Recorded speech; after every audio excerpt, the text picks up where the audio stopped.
Queridas irmãs e irmãos, nós celebramos hoje o quarto domingo do tempo comum.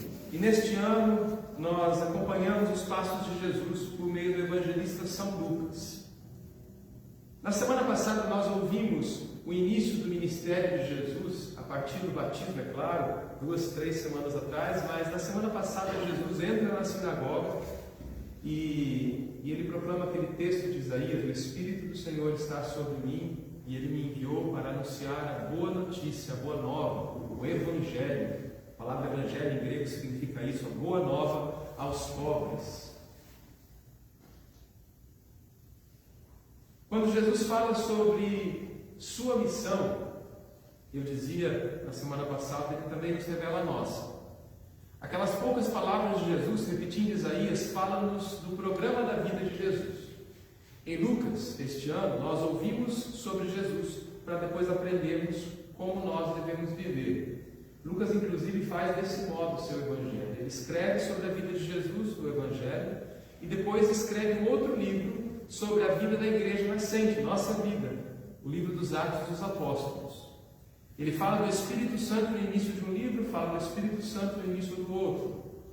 Como viveu Jesus, nós somos chamados a viver. Como Ele fez, nós somos chamados a fazer. O que Ele pregou, somos chamados a pregar. Onde Ele estava, somos nós chamados a estar. Não é que nós devemos ir a Galiléia, não lá em Jerusalém, não lá em Israel, mas às Galiléias do dia de hoje, às periferias da existência humana. Galiléia das nações, o lugar de ninguém, longe de Jerusalém, da capital, onde Jesus realiza praticamente todo o seu ministério entre os pobres, aqueles que tinham tão somente a sua esperança em Deus.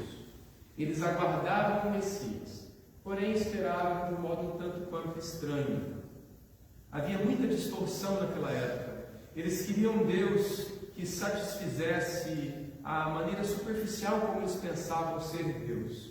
E entre as distorções havia algo que lhes dizia que se eles fizessem algo, Deus daria outro algo em troca. E quanto mais alguém fosse justo ou cumprisse as leis, ser justo era cumprir as leis judaicas daquele tempo, mais Deus deveria fazer algo para eles, mais agraciados eles seriam.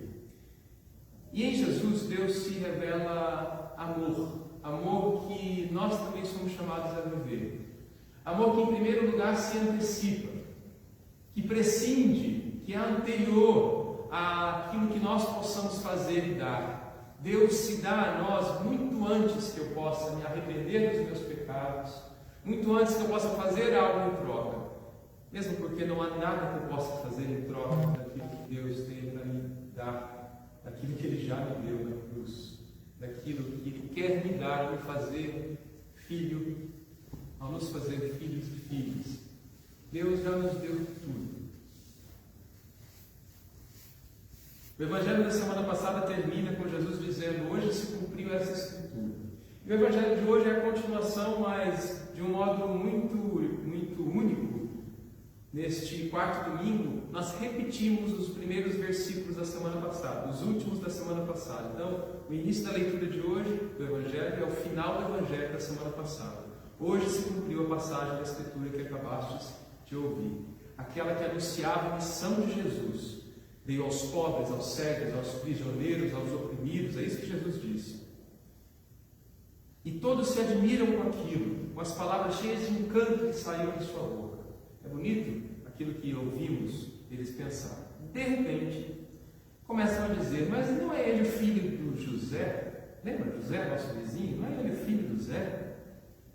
E Jesus diz: sem dúvida vocês vão me repetir o provérbio: médico, cura-te a ti mesmo. Jesus estava doente de alguma coisa? É curioso pensarmos do que é que eles estavam falando.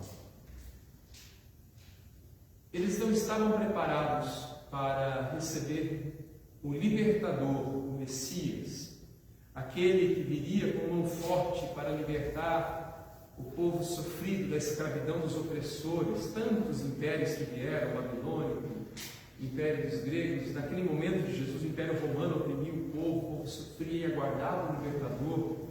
Como assim? Alguém como nós? As palavras são lindas, ele parece o Messias, ele acabou de dizer dizer que ele é o Messias, indiretamente ao dizer que hoje se cumpriu essa palavra.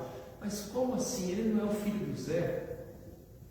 Foi muito difícil para o povo naquele tempo compreender que Deus não era aquilo que eles fantasiavam, esperavam. Deus não é aquilo que eu espero que Ele seja. Deus é quem Ele é. Um Deus que caminha com o seu povo. Certa vez perguntaram ao Papa Bento XVI, quando ainda era cardeal, onde estava Deus quando as tragédias humanas acontecem? Quando o Holocausto aconteceu na Segunda Guerra, onde estava Deus? Essa é uma grande pergunta do século passado, mediante as tragédias do mundo, mediante tantas desgraças, onde está Deus? Podemos pensar na pandemia, onde está Deus? E a resposta que ele deu, que deve ser a nossa, porque é a resposta da Bíblia, do Antigo Testamento e do Novo. Deus está ao lado daqueles que sofrem. Onde estava Deus? Junto daqueles que estavam sofrendo, junto dos que estão sendo perseguidos, junto dos que padecem. Deus não nos abandona.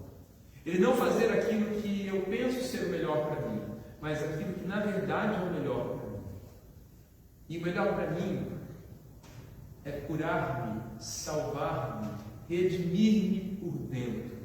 E foi isso que Deus fez. Ele se fez um de nós, humano como cada um de nós, vivendo nossas vidas, nossas pequenas e grandes tragédias, tristezas, angústias.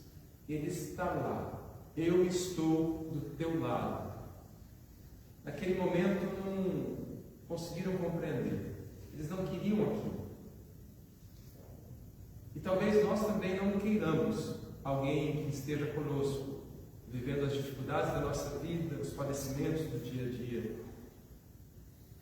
Mas Deus, Ele quer caminhar conosco, estar conosco. Deus sempre se antecipa a nós, eu dizia. Deus nos ama. A primeira leitura linda, tirada da profecia de Jeremias, quando Deus lhe diz a Jeremias: antes de te formar no ventre materno, eu te conheci, eu te consagrei para ser profeta. Antes.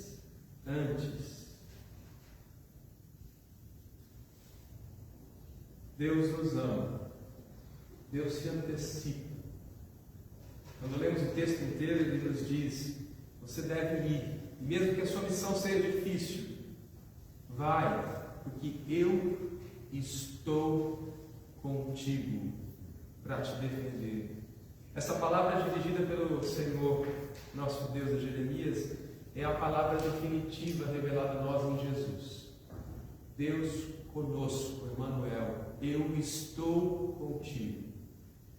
Porém, é preciso que nós nos libertemos de tudo aquilo que nos impede de compreender essa realidade.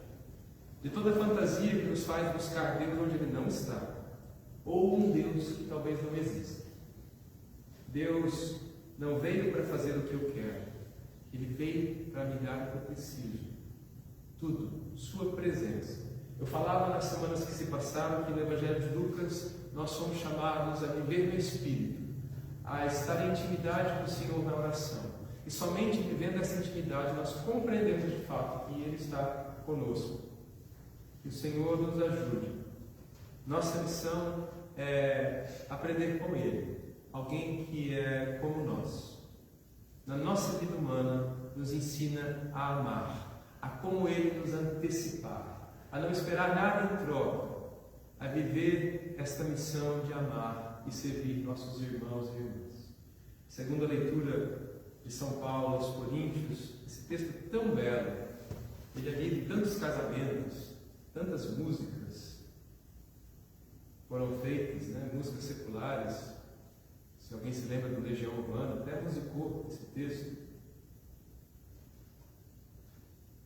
O amor, o dom de Deus que é o amor, é Ele que deve guiar nossas ações.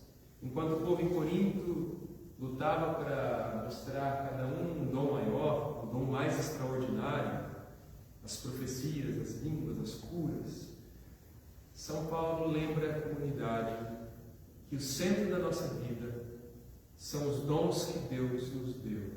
Tudo o que eu posso fazer foi Ele que me deu. A fé é dom de Deus. A esperança é dom de Deus, mas o centro, aquele dom que permanece, pois é a própria essência de Deus, a vida de Deus, a graça de Deus em nós é o amor. Se amamos, nós cumprimos toda a lei. E faz parte do que somos, porque é dom de Deus, Ele nos criou para isso, amarmos uns aos outros. Que o Senhor nos ajude nesta Eucaristia a receber tamanho amor no Deus que caminha conosco. Eu estou contigo. E nos ajude também a abraçar esta vocação santa de ser amor do mundo, como Cristo é por nós. Amém. Em pé fiquemos e juntos professemos a nossa fé. Creio em Deus Pai Todo-Poderoso,